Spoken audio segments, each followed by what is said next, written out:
Hello my dear friends, welcome to excellent YouTube channel. ഇന്ന് നമ്മൾ 9th standard social സയൻസിലെ second chapter ആയിട്ടുള്ള in the expansive plain എന്ന ചാപ്റ്ററാണ് ഡിസ്കസ് ചെയ്യുന്നത്. ജിയോഗ്രഫി പാർട്ടിലുള്ള ചാപ്റ്ററാണ്. വളരെ സിമ്പിളായിട്ട് നമ്മൾ ഈ ചാപ്റ്ററിനെ പഠിക്കാൻ പോവുകയാണ്. അപ്പം നമ്മുടെ നോർത്ത് ഇന്ത്യൻ പ്ലെയിൻ അല്ലെങ്കിൽ സമതലത്തിനെ കുറിച്ചിട്ടാണ് നമ്മൾ ഈ ചാപ്റ്ററിൽ പഠിക്കുന്നത്. അപ്പോൾ നമ്മൾ കഴിഞ്ഞ ചാപ്റ്റർ 1 നമ്മുടെ ഫിസിയോഗ്രഫിക് ഡിവിഷൻസ് ഏതൊക്കെയാണെന്ന് പഠിച്ചിട്ടുണ്ടായിരുന്നു അല്ലേ. അപ്പോൾ ആ ഫിസിയോഗ്രഫിക് ഡിവിഷനിൽ ആദ്യത്തേതാണ് നോർത്ത് ഇന്ത്യൻ മൗണ്ടെയിൻ റേഞ്ചസ്, നമ്മുടെ ഉത്തരപർവ്വത മേഖല. അതിനെ നല്ല രീതിയിൽ നമ്മൾ പഠിച്ചിട്ടുണ്ട്. അതിനുശേഷമുള്ള ഭാഗമാണ് അല്ലെങ്കിൽ രണ്ടാമത്തെ ഫിസിയോഗ്രഫിക് ഡിവിഷനാണ് നമ്മുടെ India expansive plain, plains, north Indian plain എന്ന് പറയുന്നത് സമതലങ്ങൾ. അപ്പം അതിനെക്കുറിച്ചിട്ടാണ് നമ്മൾ ഈ ചാപ്റ്ററിൽ ഡിസ്കസ് ചെയ്യുന്നത് കേട്ടോ. അപ്പോൾ നമ്മുടെ ചാനൽ ആദ്യമായിട്ട് കാണുന്നവരാണെങ്കിൽ ചാനൽ സബ്സ്ക്രൈബ് ചെയ്യുക, വീഡിയോസ് ഇഷ്ടപ്പെട്ട് കഴിഞ്ഞാൽ ലൈക്ക് ചെയ്യുക, നിങ്ങളുടെ ഫ്രണ്ട്സിനൊക്കെ ഷെയർ ചെയ്ത് കൊടുക്കുക കേട്ടോ. അപ്പോൾ എന്താണ് ഇൻ ദി എക്സ്പാൻസീവ് പ്ലെയിനിൽ നമ്മൾ പഠിക്കുന്നത്? നമ്മൾ പറഞ്ഞു കുറേ ലാൻഡ് ഫോംസ് നമുക്ക് കാണാൻ പറ്റുന്നുണ്ട് അല്ലേ. മൗണ്ടെയിൻസ് ഉണ്ട്, പ്ലാറ്റ്യൂസ് ഉണ്ട്, പ്ലെയിൻസ് ഉണ്ട്, ഡെസേർട്സ് ഉണ്ട്, വാലീസ് ഉണ്ട്. ഇതൊക്കെ നമ്മുടെ ഭൂമിയുടെ സർഫസിൽ കാണാൻ പറ്റുന്നുണ്ട്. ഇതൊക്കെ കുറേ വർഷങ്ങൾക്ക് അല്ലേ, മില്യൺസ് ഓഫ് ഇയേഴ്സിനെ കൊണ്ട് ഫോം ചെയ്തിട്ടുള്ള ഒരു കാര്യമാണ്. അപ്പം അതിലുള്ള ഒരു ലാൻഡ് ഫോമാണ് ഏത്? നമ്മുടെ പ്ലെയിൻ എന്ന് പറയുന്നത്.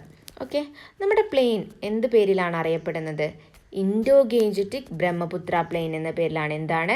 ഇൻഡോ ഗേഞ്ചറ്റിക് ബ്രഹ്മപുത്ര പ്ലെയിൻ എന്നാണ് നമ്മുടെ നോർത്ത് ഇന്ത്യൻ പ്ലെയിനിൻ്റെ മറ്റൊരു പേര്. അപ്പോൾ നോർത്ത് ഇന്ത്യൻ പ്ലെയിനെ അറിയപ്പെടുന്ന മറ്റൊരു പേരെന്താണ്? Indo Gangetic Brahmaputra plain. എന്തുകൊണ്ടായിരിക്കും ഇങ്ങനെ ഒരു പേര് കൊടുക്കാൻ കാരണം? നിങ്ങൾക്കറിയില്ലേ, നമ്മുടെ നോർത്ത് ഇന്ത്യൻ അല്ലെങ്കിൽ ഹിമാലയൻ റിവേഴ്സ് ഏതൊക്കെയായിരുന്നു? ഇൻഡസ്, ഗംഗ, ബ്രഹ്മപുത്ര അല്ലേ. ആ റിവേഴ്സ് കൊണ്ടുവന്നതിൻ്റെ ഡെപ്പോസിറ്റ് ആയിട്ടല്ലേ, ഡെപ്പോസിഷൻ പ്രോസസ്സ് കാരണം ഉണ്ടായിട്ടുള്ള ഇതാണ് നമ്മുടെ നോർത്ത് ഇന്ത്യൻ പ്ലെയിൻ എന്ന് പറയുന്നത്. അതുകൊണ്ടാണ് ഇതിന് ഇങ്ങനെ ഒരു പേര് കൊടുത്തത്, ഇൻഡോ ഗേഞ്ചറ്റിക് ബ്രഹ്മപുത്ര പ്ലെയിൻ എന്ന് പറയുന്നത്. അപ്പോൾ നമ്മൾ ലൊക്കേഷൻ ചോദിച്ചു കഴിഞ്ഞാൽ നമ്മുടെ നോർത്ത് ഇന്ത്യൻ പ്ലെയിനിൻ്റെ ലൊക്കേഷൻ എവിടെയാണെന്ന് ചോദിച്ചാൽ നിങ്ങൾക്ക് ഇങ്ങനെ പറയാൻ പറ്റും? നമ്മുടെ നോർത്തേൺ ഹിമാലയ അല്ലെ, നോർത്തേൺ മൗണ്ടെയിൻസിന് തൊട്ട് താഴെ സൗത്തായിട്ടും അതുപോലെ പെനിൻസുല പ്ലാറ്റിയുടെ മുകളിലുമായിട്ടും കാണപ്പെടുന്ന നമ്മുടെ ലാൻഡ് ഫോമാണ് ഏത്? നോർത്ത് ഇന്ത്യൻ പ്ലെയിൻ എന്ന് പറയുന്നത്. It is an extensive alluvial plain ആണ് അല്ലേ. അവിടെ കാണപ്പെടുന്നത് എന്താണ്? അലൂവിയൽ ഡെപ്പോസിറ്റ് ആണ്, അലൂവിയൽ മണ്ണാണ് അല്ലേ. To the south of the northern mountains and to the north of the peninsular plateau. ഇനി എന്താണ് ജിയോമോർഫിക് ഏജൻസ് അല്ലെങ്കിൽ ജിയോമോർഫിക് പ്രോസസ്സസ് എന്ന് പറഞ്ഞാൽ? ഇത്രയേ ഉള്ളൂ.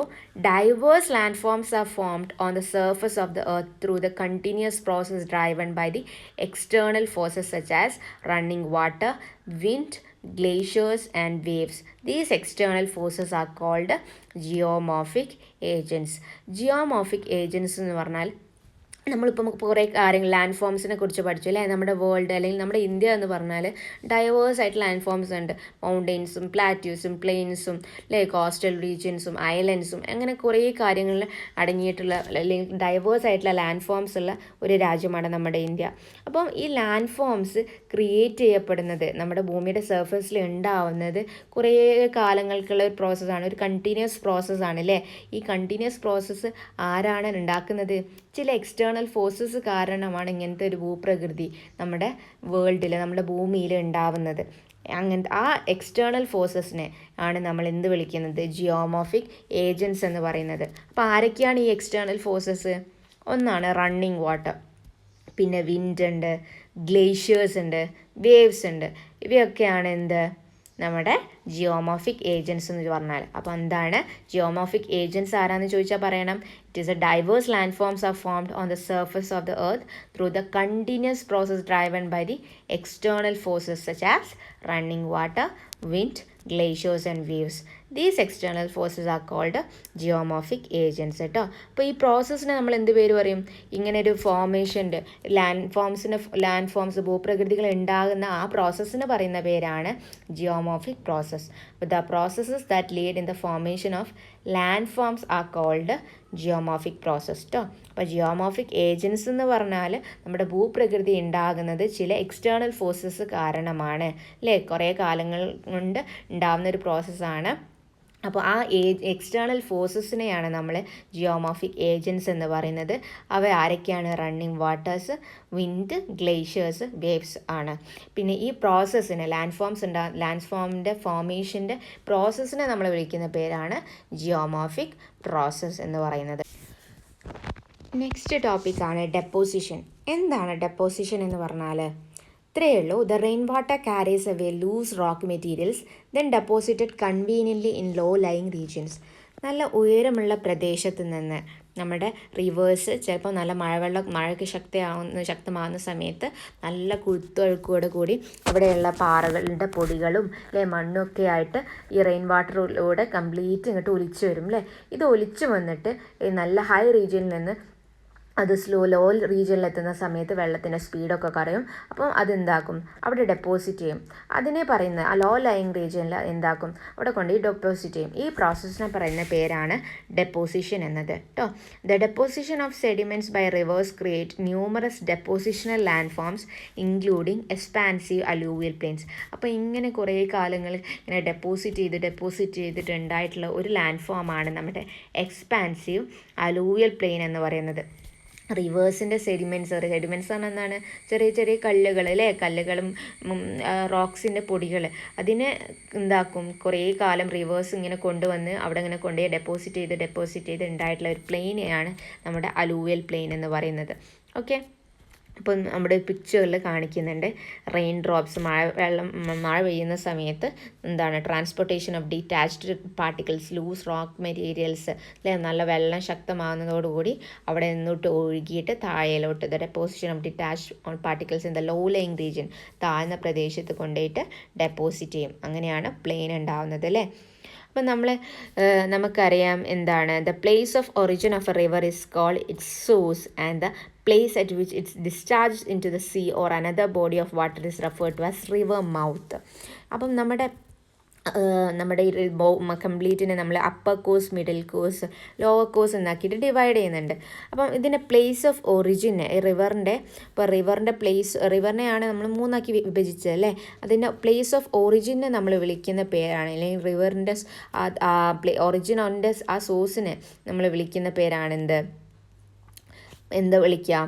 It's source and the place at which it discharge ചെയ്യുന്ന സ്ഥലത്തെ, നിൽക്കുന്ന സ്ഥലത്തെ, അല്ലെങ്കിൽ പുഴ ഒരു കടലിലോട്ട് ചേരുന്ന സ്ഥലത്തെയൊക്കെ നമ്മൾ എന്ത് വിളിക്കും? റിവർ മൗത്ത് എന്നാണ് വിളിക്കുക. Okay, river mouth. ഇനി ഫോർമേഷൻ ഓഫ് ഇൻഡോ-ഗേഞ്ചറ്റിക് ബ്രഹ്മപുത്ര പ്ലെയിൻ. ഇനി നമ്മൾ പഠിക്കുന്നത് ഇൻഡോ-ഗേഞ്ചറ്റിക് ബ്രഹ്മപുത്ര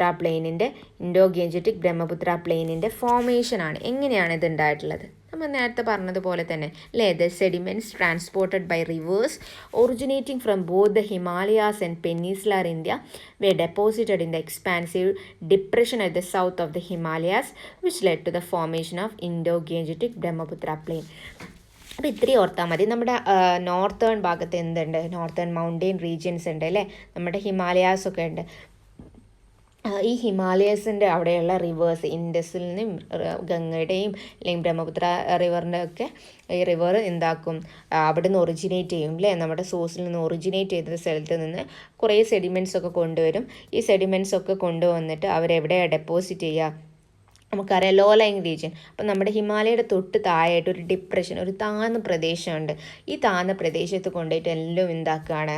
ഈ റിവർ കൊണ്ടുപോയിട്ട് അവിടെയുള്ള സെഡിമെൻറ്റ്സ് ഒക്കെ കൊണ്ട് ഡെപ്പോസിറ്റ് ചെയ്യുകയാണ്. അങ്ങനെ ഉണ്ടായിട്ടുള്ള ഒരു ഏരിയ ആണ്, അല്ലെങ്കിൽ ഒരു ലാൻഡ് ഫോമാണ് നമ്മുടെ ഇൻഡോ-ഗേഞ്ചറ്റിക് ബ്രഹ്മപുത്ര പ്ലെയിൻ, അല്ലെങ്കിൽ നോർത്ത് ഇന്ത്യൻ പ്ലെയിൻ എന്ന് പറയുന്നത്. മനസ്സിലായോ? ഇനി average depth of alluvial deposits in this plain ranges from 1000 meters to 2000 meters. ഇതിന് നമ്മുടെ ഈ അലൂവിയൽ ഡെപ്പോസിറ്റാണ് കൂടുതലായിട്ടും നമ്മുടെ നോർത്ത് ഇന്ത്യൻ പ്ലെയിനിൽ ഏറ്റവും കൂടുതലായിട്ട് കാണപ്പെടുന്ന മണ്ണ് എന്ന് പറഞ്ഞാൽ അലൂവിയൽ സോയിലാണ്. അപ്പം ഈ അലൂവിയൽ ഡെപ്പോസിറ്റിൻ്റെ ആവറേജ് ഡെപ്ത് എന്ന് പറയുന്നത് 1000 meter മുതൽ 2000 meter വരെയാണ്. നമ്മൾ പറഞ്ഞാൽ അവിടെ നല്ലൊരു ഗർത്തമുണ്ട്, ഒരു ഡിപ്രഷൻ ഉണ്ട് താഴ്ന്ന പ്രദേശമാണ്. അവിടേക്കാണ് ഈ സെഡിമെൻറ്റ്സ് ഒക്കെ കൊണ്ട് ഡെപ്പോസിറ്റ് ചെയ്യുന്നത്. അപ്പോൾ ഈ കുറേ അലൂവിയൽ ഡെപ്പോസിറ്റ് ചെയ്ത് ഇങ്ങനെ അവിടെ കൂടി അപ്പോൾ എത്ര മീറ്ററോളം അതിൻ്റെ ഡെപ്പോസിറ്റ് ഉണ്ടെന്ന് പറയുന്നത്, അല്ലെങ്കിൽ ഡെപ്ത് ഉണ്ട്, അലൂവിയൽ ഡെപ്പോസിറ്റിൻ്റെ ഡെപ്ത് ഉണ്ടെന്ന് പറയുന്നത് 1000 meter മുതൽ 2000 meter വരെ ഈ അലൂവിയൽ ഡെപ്പോസിറ്റിൻ്റെ ഡെപ്ത് ഉണ്ട്. ഇതപ്പോൾ അവിടെ പിക്ചർ കൊടുത്തിട്ടുണ്ട് ഫോർമേഷൻ ഓഫ് ദ ഹിമാലയ. നമ്മൾ കഴിഞ്ഞ ക്ലാസ്സിൽ പഠിച്ചിട്ടുണ്ട്. എന്താണ്? the vast depression formed to the south of the Himalayas as a result of the formation of Himalayas. നമ്മുടെ ഹിമാലയ എങ്ങനെ ഫോം ചെയ്തത്? യൂറേഷ്യൻ പ്ലേറ്റും ഇന്ത്യൻ പ്ലേറ്റും തമ്മിൽ കൊലീഷൻ നടക്കുന്ന സമയത്ത് എന്തുണ്ടായിട്ടുണ്ട്? നമ്മുടെ ഹിമാലയാസ് ഫോം ചെയ്ത് ഈ ഹിമാലയാസ് ഫോം ചെയ്ത സമയത്ത് തന്നെ ഉണ്ടായൊരു റീജിയനാണ് എന്ത്? അവിടെ ഒരു ഡിപ്രഷൻ ഹിമാലയയുടെ തൊട്ട് താഴെയായിട്ട് ഒരു വലിയ ഡിപ്രഷൻ, ഒരു നല്ല ഗർത്തം സംഭവിച്ചിട്ടുണ്ട്, ഒരു ആഴമുള്ള പ്രദേശം ഉണ്ടായിട്ടുണ്ട്. അവിടെയാണ് നമ്മുടെ ഇന്ത്യൻ പ്ലെയിൻ, നോർത്ത് ഇന്ത്യൻ പ്ലെയിന് ഉള്ളത് കേട്ടോ. അപ്പോൾ നിങ്ങൾക്ക് ഇവിടെ കാണാം ടിബറ്റൻ പ്ലാറ്റ്യൂ ഉണ്ട്, ഇതിന് ഹിമാദ്രിയിൽ നമ്മുടെ ഹിമാലയ ഏറ്റവും ഉയരമുള്ള പ്രദേശം ഹിമാദ്രി, കുറച്ച് ഭാഗം ഹിമാചൽ, പിന്നെ ഏറ്റവും താഴെയുള്ളത് ഔട്ടർ മോസ്റ്റ് ഹിമാലയനെ നമ്മൾ ശിവാലിക് എന്ന് വിളിക്കും. അതിന് താഴെ ഈ ഹിമാലയയുടെ തൊട്ട് താഴെ ഒരു ഡിപ്രഷൻ ഉണ്ട്. അവിടെ ആര് കൊണ്ടുവന്ന് നമ്മുടെ ഈ റിവേഴ്സിൽ നിന്നുള്ള സെഡിമെൻറ്റ്സ് ഒക്കെ കൊണ്ട് ഡെപ്പോസിറ്റ് ചെയ്തിട്ട് അവിടെ നമുക്ക് ഇൻഡോ ഗേഞ്ചറ്റിക് ബ്രഹ്മപുത്ര പ്ലെയിൻ ഉണ്ടായിട്ടുണ്ട് അല്ലേ. പിന്നെ പെനിൻസുല പ്ലാറ്റ്യൂ എന്ന് പറഞ്ഞാൽ ഉയരമുള്ള പ്രദേശമാണ്, ഹിമാലയം ഉയരമുള്ള. അപ്പോൾ അതിൻ്റെ ഇടയിലുള്ളൊരു ഡിപ്രഷൻ, നല്ല ആഴമുള്ള പ്രദേശത്ത് സെഡിമെൻറ്റ്സ് ഒക്കെ കൊണ്ട് ഡെപ്പോസിറ്റ് ചെയ്തിട്ടുണ്ടായതാണ് നമ്മുടെ നോർത്ത് ഇന്ത്യൻ പ്ലെയിൻ എന്ന് പറയുന്നത് കേട്ടോ. ഇനി നമ്മുടെ ഹിമാലയൻ റിവേഴ്സിനെ കുറിച്ച് പഠിക്കാം. Rivers originating from the Himalayas are known as Himalayan rivers. എന്താണ് ഹിമാലയൻ റിവേഴ്സ് എന്ന് പറഞ്ഞാൽ? Rivers originating from the Himalayas, ഹിമാലയാസിൽ നിന്ന് ഒറിജിനേറ്റ് ചെയ്യുന്ന റിവേഴ്സിനെ നമ്മൾ ഹിമാലയൻ റിവേഴ്സ് എന്ന് വിളിക്കുന്നു അല്ലേ. ഈ ഹിമാലയൻ റിവേഴ്സിന് പ്രത്യേകത ഉണ്ട് അല്ലേ, ദേ ആർ പെനീൻസുല റിവേഴ്സ് എന്നും പറയും. എന്തുകൊണ്ടാണ്? Rivers originating from the peninsula plateau അല്ലേ, പെരന്യൽ, പെനീൻസുല എന്നല്ല, ഹിമാലയൻ റിവേഴ്സിനെ നമ്മൾ പെരന്യൽ റിവേഴ്സ് എന്ന് പറയും. എന്തുകൊണ്ടാണ് പെരന്യൽ റിവേഴ്സ് എന്ന് പറയാൻ കാരണം? ഒരിക്കലും വറ്റാത്ത അല്ലേ, ജലം ഒരിക്കലും വറ്റാത്ത നദികളാണ് ഹിമാലയൻ റിവേഴ്സ്, അതുകൊണ്ട് അതിനെ പെരന്യൽ റിവേഴ്സ് എന്ന് പറയുന്നുണ്ട്. ഇനി peninsular rivers originating from the peninsula plateau as called peninsula rivers. അപ്പോൾ പെനീൻസുലർ പ്ലാറ്റ്യൂസിൽ നിന്ന് ഒറിജിനേറ്റ് ചെയ്യുന്ന റിവേഴ്സിനെ നമ്മൾ എന്ത് പേരിട്ട് വിളിക്കും? പെനീൻസുലർ റിവേഴ്സ് എന്നും വിളിക്കും. ഓക്കെ, ക്ലിയർ ആണോ? ഇപ്പോൾ രണ്ട് റിവേഴ്സിനെ പഠിച്ചു, Himalayan റിവേഴ്സും പെനീൻസുലർ റിവേഴ്സും. Rivers originating from Himalayas are known as Himalayan rivers. Rivers originating from the Peninsula Plateaus are known as Peninsula rivers. Okay. ഇനി നമുക്കറിയേണ്ടത് importance of Indo Gangetic Brahmaputra plain ആണ്. ഇൻഡോ ഗേഞ്ചറ്റിക് ബ്രഹ്മപുത്ര പ്ലെയിനിൻ്റെ importance അല്ലെങ്കിൽ അതിൻ്റെ മെറിറ്റ്സ് എന്തൊക്കെയാണ്, എൻ്റെ characteristic എന്തൊക്കെയാണ് ഒക്കെ ചോദിച്ചാൽ നമുക്ക് ഇത് എഴുതാം അല്ലേ. It is extending approximately over 3200 kilometre from the mouth of river Indus to the mouth of river Ganga. അപ്പോൾ നമ്മുടെ ഇൻഡോ ഗേഞ്ചറ്റിക് ബ്രഹ്മപുത്ര പ്ലെയിൻ എന്ന് പറയുന്നത് അപ്രോക്സിമേറ്റ്ലി എത്ര കിലോമീറ്റർ ഉണ്ട്? 3200 കിലോമീറ്റർ ആണ് അല്ലേ. അവിടുന്ന് നമ്മുടെ ഇൻഡസ് റിവറിൻ്റെ മൗത്തിൽ നിന്ന് തുടങ്ങിയിട്ട് അല്ലേ, മൗത്തിൽ നിന്ന് തുടങ്ങി റിവർ ഗംഗയുടെ മൗത്ത് വരെ എക്സ്റ്റെൻഡ് ചെയ്യുന്നതാണ് നമ്മുടെ ഇൻഡോ ഗേഞ്ചറ്റിക് ബ്രഹ്മപുത്ര പ്ലെയിൻ എന്ന് പറയുന്നത്. എത്ര കിലോമീറ്റർ ഉണ്ട്? 3200 കിലോമീറ്റർ ഉണ്ട്. One of the largest alluvial plain in the world it is north Indian plain അല്ലെങ്കിൽ ഇൻഡോ ഗേഞ്ചറ്റിക് ബ്രഹ്മപുത്ര പ്ലെയിൻ എന്ന് പറയുന്നത് ലോകത്തിലെ തന്നെ one of the largest alluvial plain ആണ്. Okay, one of the largest alluvial plain in the world ആണ്. It spreads over 2400 kilometre in India. അപ്പോൾ ഇന്ത്യയിൽ നമ്മുടെ നോർത്ത് ഇന്ത്യൻ പ്ലെയിനിൻ്റെ ഭാഗം എത്രയാണ്? 2400 കിലോമീറ്റർ ആണ്. എത്രയാണ്? 2400 കിലോമീറ്റർ നമ്മുടെ ഇന്ത്യയിലുണ്ട്. The plain widens from east to west 150 kilometre and 300 kilometre. അപ്പം പ്ലെയിനിൻ്റെ വൈഡൻസ് വീതി ഈസ്റ്റ് ടു വെസ്റ്റ് ആവുന്ന സമയത്ത് 150 കിലോമീറ്ററിൽ നിന്ന് 300 കിലോമീറ്ററിലോട്ട് ഉയരുന്നുണ്ട് കേട്ടോ. അപ്പം വെസ്റ്റിലോട്ടാണ് ഇതിൻ്റെ വീതി കൂടുതലുള്ളത്. The plane covers an area of approximately 7 lakh square kilometer. എത്ര ഏരിയ ഉണ്ട്? നമ്മുടെ പ്ലെയിൻ കവർ ചെയ്യുന്ന ഏരിയ എത്രയാണ്? 7 lakh സ്ക്വയർ കിലോമീറ്റർ ആണ് കേട്ടോ. ഇനി ദ പ്ലെയിൻ ഫീച്ചേഴ്സ്, ഇതിൻ്റെ നമ്മുടെ ഇൻഡോ ഗേഞ്ചറ്റിക് ബ്രഹ്മപുത്ര പ്ലെയിൻ്റെ ഫീച്ചേഴ്സ് എന്തൊക്കെയാണെന്ന് ചോദിച്ചാൽ പറയണം. ഫെർട്ടൈൽ സോയിലാണ്, നമ്മുടെ അലൂവിയൽ സോയിലാണല്ലോ അവിടെ ഡെപ്പോസിറ്റ് ചെയ്യുന്നത്. അപ്പോൾ അലൂവിയൽ സോയിലിൻ്റെ പ്രത്യേകത എന്താ വെച്ചാൽ നല്ല ഫെർട്ടൈലാണ്, നല്ല ഫലഭൂഷ്ടമായിട്ടുള്ള മണ്ണാണ്. ആഡ്ക്വേറ്റ് വാട്ടർ സപ്ലൈ ഉണ്ട്, നല്ല അത്യാവശ്യം മഴയും ലഭിക്കും, അതുപോലെ റിവേഴ്സിൽ നിന്നുള്ള വെള്ളവും കിട്ടും. ഫേവറബിൾ ക്ലൈമറ്റ് ആണ്, നല്ല നമുക്ക് കൃഷിക്ക് ആവശ്യമുള്ള നല്ല കാലാവസ്ഥയുണ്ട്. ഫ്ലാറ്റ് ടോപ്പോഗ്രഫി, നല്ല നിരന്ന ഭൂമിയാണ് അല്ലേ, ഭൂപ്രകൃതിയാണ്. അതുകൊണ്ട് തന്നെ it is suitable for agriculture, കൃഷിക്ക് ഏറ്റവും അനുയോജ്യമായിട്ടുള്ള ഒരു ഏരിയ ആണ് നമ്മുടെ ഇൻഡോ ഗേഞ്ചറ്റിക് ബ്രഹ്മപുത്ര പ്ലെയിൻ. അപ്പം 6 ഇമ്പോർട്ടൻസ് അല്ലെങ്കിൽ ഫീച്ചേഴ്സ് നമ്മൾ പഠിച്ചിട്ടുണ്ട് കേട്ടോ. അപ്പോൾ ഇമ്പോർട്ടൻസ് ചോദിച്ചാലും ഫീച്ചേഴ്സ് ചോദിച്ചാലും അതുപോലെ ഇമ്പോർട്ടൻസും ഫീച്ചേഴ്സും ക്യാരക്ടറിസ്റ്റിക്സ് ഒക്കെ ചോദിച്ചാൽ നമുക്ക് എഴുതേണ്ടത് ഇതാണ്. ഓക്കെ, 6 മാർക്കിനൊക്കെ ചോദിക്കാൻ പറ്റിയ ചോദ്യമാണ് കേട്ടോ. ഇനി നമ്മുടെ ഇൻഡസ് പ്ലെയിൻ അല്ലെങ്കിൽ ഇൻഡോ ഗേഞ്ചറ്റിക് ബ്രഹ്മപുത്ര പ്ലെയിനിനെ നമ്മൾ റീജിയണൽ എന്ന് പറഞ്ഞാൽ എന്താ, പ്രദേശത്തിൻ്റെ അടിസ്ഥാനത്തിൽ നമ്മൾ വിഭജിക്കുന്നുണ്ട്. റീജിയണൽ ഡിവിഷൻസ് ഉണ്ട്. അപ്പോൾ Indo Gangetic Brahmaputra plain can be divided in to 4 regional division. 4 regional divisions ആക്കിയിട്ട് നമ്മൾ ഡിവൈഡ് ചെയ്യുന്നുണ്ട്. അപ്പോൾ റീജിയണൽ ഡിവിഷൻസിൻ്റെ അടിസ്ഥാനത്തിൽ നമ്മുടെ നോർത്ത് ഇന്ത്യൻ പ്ലെയിനിനെ എത്രയാക്കിയിട്ടാണ് ഡിവൈഡ് ചെയ്തിട്ടുള്ളത്? 4. ഏതൊക്കെയാണ്? ഒന്ന് രാജസ്ഥാൻ പ്ലെയിൻ, രണ്ടാമത്തത് Punjab Haryana plain, 3 Ganga plain and last one Brahmaputra plain. Okay, അപ്പോൾ നിങ്ങൾ പിക്ചറിൽ കാണുന്നുണ്ടാവും അല്ലേ. അപ്പോൾ ഏതൊക്കെയാണ് റീജിയണൽ ഡിവിഷൻസ്? 4 ഉണ്ട്. ഏതൊക്കെയാണ്? Rajasthan plain, Punjab Haryana plain, Ganga plain, Brahmaputra plain. അപ്പോൾ നമ്മുടെ രാജസ്ഥാൻ പ്ലെയിനിനെയാണ് നമ്മൾ ഒരു ഓറഞ്ച് കളറിലെ ഒരു ഓറഞ്ച് കാക്കി കളറിൽ കൊടുത്തിട്ടുള്ളത് ഏതാണ്? രാജസ്ഥാൻ പ്ലെയിൻ ആണ്.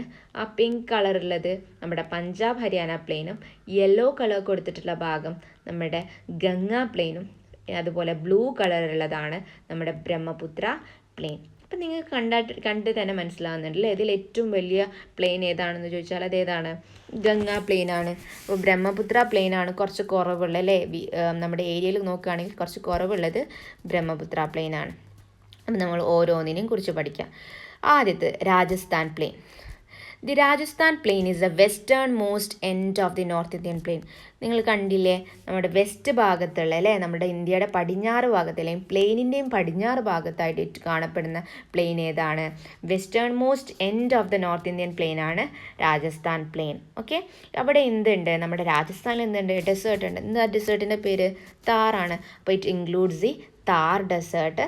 താർ ഡെസേർട്ടിനെ നമ്മൾ വീണ്ടും 2 ആക്കി വിഭജിക്കുന്നുണ്ട് അല്ലേ. മരുസ്ഥാലി ആൻഡ് രാജസ്ഥാൻ ബഗർ. എന്താണ്? മരുസ്ഥാലി ആൻഡ് രാജസ്ഥാൻ ബഗർ. അപ്പം താർ ഡെസേർട്ട് 2 ആക്കി വിഭജിച്ചിട്ടുണ്ട്, Marusthali and Rajasthan Bagar. The desert proper, complete ആയിട്ട് ഡെസേർട്ടുള്ള ഭാഗം, ഫുൾ മരുഭൂമി ആയിട്ടുള്ള ഭാഗത്തെ മരുസ്ഥാലി എന്നും, സെമി ഡെസേർട്ട് റീജിയനെ കുറഞ്ഞ ഡെസേർട്ട് ഭാഗത്തെ നമ്മൾ രാജസ്ഥാൻ ബഗർ എന്നും വിളിക്കുന്നുണ്ട്. Okay, the Rajasthan plain is situated to the west of the Aravalli mountain range. അപ്പം ആരവല്ലി മൗണ്ടെയിൻ റേഞ്ചിൻ്റെ വെസ്റ്റ് ഭാഗത്തായിട്ടാണ് എന്ത് കിടക്കുന്നത്? നമ്മുടെ രാജസ്ഥാൻ പ്ലെയിൻ ഉള്ളത് കേട്ടോ. നമ്മുടെ രാജസ്ഥാൻ പ്ലെയിനിലുള്ള ഒരു റിവറിൻ്റെ പേര് ഏതാണ്?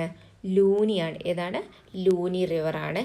അതുപോലെ അവിടെ കുറച്ച് സാൾട്ട് ലേക്സ് ഉണ്ട്, ഉപ്പ് തടാകങ്ങളുണ്ട്. ഏതൊക്കെയാണ്? സംബാർ, ദിദ്വാന ആൻഡ് സർഗോൾ. ഏതൊക്കെയാണ്? സംബാർ, ദിദ്വാന ആൻഡ് സർഗോളാണ്. രാജസ്ഥാൻ പ്ലെയിനെ കുറിച്ച് എന്തൊക്കെയാണ് പഠിച്ചത്? നോർത്ത് ഇന്ത്യൻ പ്ലെയിനിൻ്റെ വെസ്റ്റ് ഭാഗത്താണ്. അവിടെ ഒരു താർ ഡെസേർട്ട് ഉണ്ട്. താർ ഡെസേർട്ടിനെ വീണ്ടും 2 ആക്കി വിഭജിച്ചു, മരുസ്ഥാലി, രാജസ്ഥാൻ ബഗർ. ഡെസേർട്ട് കംപ്ലീറ്റഡ് ആയിട്ട് ഡെസേർട്ട് ആയിട്ടുള്ള ഭാഗത്തെ മരുസ്ഥാലി എന്നും, സെമി ഡെസേർട്ട് റീജിയനെ രാജസ്ഥാൻ ബഗർ എന്നും വിളിക്കുന്നുണ്ട്. രാജസ്ഥാൻ പ്ലെയിനിൻ്റെ വെസ്റ്റ് ഭാഗത്തായിട്ട് ആരവല്ലി മൗണ്ടെയിൻ റേഞ്ച് കിടക്കുന്നുണ്ട് അല്ലേ. ആരവല്ലി മൗണ്ടെയിൻ റേഞ്ചിൻ്റെ വെസ്റ്റായിട്ടാണ് രാജസ്ഥാൻ പ്ലെയിൻ ഉള്ളത്. അതുപോലെ നമ്മുടെ രാജസ്ഥാൻ പ്ലെയിനിലുള്ള ഒറ്റ റിവർ മാത്രമേ ഉള്ളൂ, ലൂനി റിവറാണത്. അതുപോലെ കുറച്ച് ഉപ്പ് തടാകങ്ങൾ, സോൾട്ട് ലേക്സ് ഉണ്ട്, സംബാർ, ദിദ്വാന ആൻഡ് സർഗോളാണ്. ഓക്കെ, ഇനി നമ്മുടെ രണ്ടാമത്തെ റീജിയണൽ ഡിവിഷൻ ആയിട്ടുള്ള പഞ്ചാബ് ഹരിയാന പ്ലെയിനെ കുറിച്ച് നോക്കിയാലോ. Punjab Haryana plain, it is situated to the east and the north east of Rajasthan plain. Rajasthan പ്ലെയിനിൻ്റെ ഈസ്റ്റിലെ കിഴക്ക് ഭാഗത്തും അതുപോലെ നോർത്ത് ഈസ്റ്റ് ഭാഗത്തായിട്ടും, പിക്ചർ നോക്കിക്കേ അല്ലേ, നമ്മുടെ രാജസ്ഥാൻ പ്ലെയിനിൻ്റെ നോർത്ത് ഈസ്റ്റ് ഭാഗത്തായിട്ടാണ് ആരുള്ളത്? നമ്മുടെ പഞ്ചാബ് ഹരിയാന പ്ലെയിൻ ഉള്ളത്. അപ്പം അതിൻ്റെ ലൊക്കേഷൻ ചോദിച്ചാൽ, പഞ്ചാബ് ഹരിയാന പ്ലെയിൻ്റെ ലൊക്കേഷൻ ചോദിച്ചാൽ, it is over the north east of the Rajasthan plain.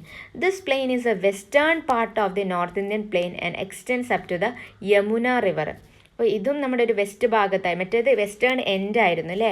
നമ്മുടെ നോർത്ത് ഇന്ത്യൻ പ്ലെയിൻ്റെ വെസ്റ്റേൺ എൻഡ് ഏതാണെന്ന് ചോദിച്ചാൽ രാജസ്ഥാൻ പ്ലെയിൻ ആണ്. ഈ വെസ്റ്റേൺ പാർട്ട്, നോർത്ത് ഇന്ത്യൻ പ്ലെയിൻ്റെ വെസ്റ്റേൺ ഭാഗത്തിലൊന്നാണ് ഏതും നമ്മുടെ പഞ്ചാബ് ഹരിയാന പ്ലെയിൻ എന്ന് പറയുന്നത്. അപ്പോൾ ഈ പഞ്ചാബ് ഹരിയാന പ്ലെയിൻ എന്ന് പറയുന്നത് നോർത്ത് ഇന്ത്യൻ പ്ലെയിനിൻ്റെ വെസ്റ്റേൺ പാർട്ടാണ്. അതുപോലെ യമുന റിവർ എക്സ്റ്റെൻഡ് ചെയ്യുന്നത് വരെ ഉള്ളൊരു പ്ലെയിനാണ് നമ്മുടെ പഞ്ചാബ് ഹരിയാന പ്ലെയിൻ. ഇത് eastern border of this plain is defined by river Yamuna. അപ്പം നമ്മുടെ ഈ പഞ്ചാബ് ഹരിയാന പ്ലെയിനിൻ്റെ ഈസ്റ്റേൺ ബോർഡറിൽ കിഴക്ക് ബോർഡറിലായിട്ട് ഏത് റിവർ ഉണ്ട്? യമുന നദിയുണ്ട്. In India this plain extends approximately 1.75 lakh square kilometre. ഇന്ത്യയിൽ ഈ പ്ലെയിനിൻ്റെ ലെങ്ത് ഏരിയ എത്രയാണെന്ന് ചോദിച്ചാൽ അത് 1.75 lakh സ്ക്വയർ കിലോമീറ്റർ ആണ് കേട്ടോ. രാജസ്ഥാൻ പ്ലെയിനിൻ്റെ എത്രയായിരുന്നു? 1.70 lakh സ്ക്വയർ കിലോമീറ്റർ ആണ്. ഓർത്ത് വെക്കാം കേട്ടോ. ഇനി Punjab plain is primarily formed by the deposition of sediments carried by rivers such as Sutlej, Jhelum, Chenab, Ravi and ബീസ്. നമുക്കറിയാം പഞ്ചാബ് എന്ന് വിളിക്കുന്നത് നമ്മുടെ ലാൻഡ് ഓഫ് 5 റിവേഴ്സ് ആണ് അല്ലേ. പാഞ്ച് എന്ന് പറഞ്ഞാൽ 5 നദികൾ ഉള്ളതിനാണ് നമ്മുടെ പഞ്ചാബ് എന്ന് പറയുന്നത്. അപ്പോൾ ഏതൊക്കെയാണ് അവിടുത്തെ നദികൾ? സത്ലജ്, ജലം, ചെനാബ്, രവി, ബീസാണ്. അപ്പോൾ ഈ നദികളുടെയൊക്കെ അവരുടെ ഡെപ്പോസിറ്റ് ഓഫ് സെഡിമെൻറ്റ്സ് കാരണം ഉണ്ടായിട്ടുള്ള ഒരു പ്ലെയിനാണ് ഏത്? നമ്മുടെ പഞ്ചാബ് പ്ലെയിൻ എന്ന് പറയുന്നത് കേട്ടോ. പഞ്ചാബ് ഹരിയാന പ്ലെയിൻ എന്ന് പറയുന്നത്. Do you know what is a doab is? എന്താ ഡോബ് എന്ന് പറഞ്ഞാൽ? A land line between 2 rivers that join together later. 2 ലാൻഡിലെ a doab is a land line between 2 rivers. 2 നദികൾക്കിടയിലുള്ള ഒരു ലാൻഡിനെയാണ് നമ്മൾ എന്ത് വിളിക്കുന്നത്? ഡോബ് എന്ന് പറയുന്നത്. A land line between 2 rivers that join together. 2 നദികൾ ഒരുമിക്കുന്നതിൻ്റെ ഇടയിലുള്ള ഒരു ഭൂപ്രകൃതി അല്ലെങ്കിൽ ഭൂമിയെ, ലാൻഡിനെയാണ് നമ്മൾ എന്ത് വിളിക്കുക? ഡോബ്. അപ്പോൾ doab is a land line between 2 rivers that join together later. Okay. ഇനി Punjab Haryana plain is divided in to 5 major doabs. അപ്പോൾ നമ്മുടെ പഞ്ചാബ് ഹരിയാന പ്ലെയിൻ എന്ന് പറഞ്ഞാൽ 5 നദികളുണ്ടല്ലോ. അപ്പോൾ 2 നദികൾ ഇങ്ങനെ കൂടി ചേർന്ന് അതിൻ്റെ ഇടയിലുള്ള ലാൻഡിനെ നമ്മൾ എന്ത് വിളിക്കും? ഡോബ് എന്ന് പറയുന്നുണ്ട്. അപ്പം മെയിൻലി 5 ഡോബ്സ് ഉണ്ട്. ഏതൊക്കെയാണ്? ബിസ്റ്റ്, ജലന്ധർ ഡോബ്. ഏതൊക്കെ നദികളുടെ ഇടയിലാണ്? ബീസ്, സത്ലജും. അപ്പം ബാരി ജോബ് ഏതോ? Bari Doab between rivers Beas and Ravi. Rachna Doab between the rivers Ravi and Chenab. Chaj Doab between the rivers Chenab and Jhelum. Sindh Sagar Doab between the river Indus and Jhelum, Chenab കേട്ടോ. അപ്പം കുറച്ച് 5 ഡോബ്സ് നമ്മുടെ എവിടെയുണ്ട്? പഞ്ചാബ് ഹരിയാന പ്ലെയിനിൽ. സോ വീഡിയോസൊക്കെ മക്കൾക്ക് ഇഷ്ടമായെന്ന് വിചാരിക്കുന്നു, ക്ലിയർ ആയിട്ടുണ്ടെന്ന് വിചാരിക്കുന്നു. ഇഷ്ടപ്പെട്ട് കഴിഞ്ഞാൽ വീഡിയോ ലൈക്ക് ചെയ്യാനും സബ്സ്ക്രൈബ് ചെയ്യാനും അതുപോലെ നിങ്ങളുടെ ഫ്രണ്ട്സിന് ഷെയർ ചെയ്തെടുക്കാനൊന്നും മറക്കല്ലേ. ഇതൊക്കെയാണ് നമുക്ക് തരുന്ന സപ്പോർട്ടെന്ന് പറയുന്നത്. നിങ്ങൾക്ക് വേണ്ടിയിട്ട് വീഡിയോസ് ചെയ്യാനൊക്കെ നമുക്കുള്ള പ്രോത്സാഹനം എന്ന് പറയുന്നത് ഈ ലൈക്സും വ്യൂസൊക്കെയാണ്. അപ്പം അത് നിങ്ങളുടെ ഇതിൽ തരിക, കമൻസിലൂടെ നിങ്ങളുടെ അഭിപ്രായങ്ങളൊക്കെ പറയാം കേട്ടോ. അപ്പം എല്ലാവർക്കും നല്ല രീതിയിൽ എക്സാം എഴുതാനും അതുപോലെ എല്ലാവർക്കും നല്ല മാർക്കോട് കൂടി പാസ്സാവാനൊക്കെ മനസ്സറിഞ്ഞിട്ട് പ്രാർത്ഥിക്കുകയാണ്. സോ ഇത്രയും പറഞ്ഞുകൊണ്ട് ഇന്നത്തെ ക്ലാസ് വൈൻഡപ്പ് ചെയ്യാണ്. So thank you from excellent YouTube channel.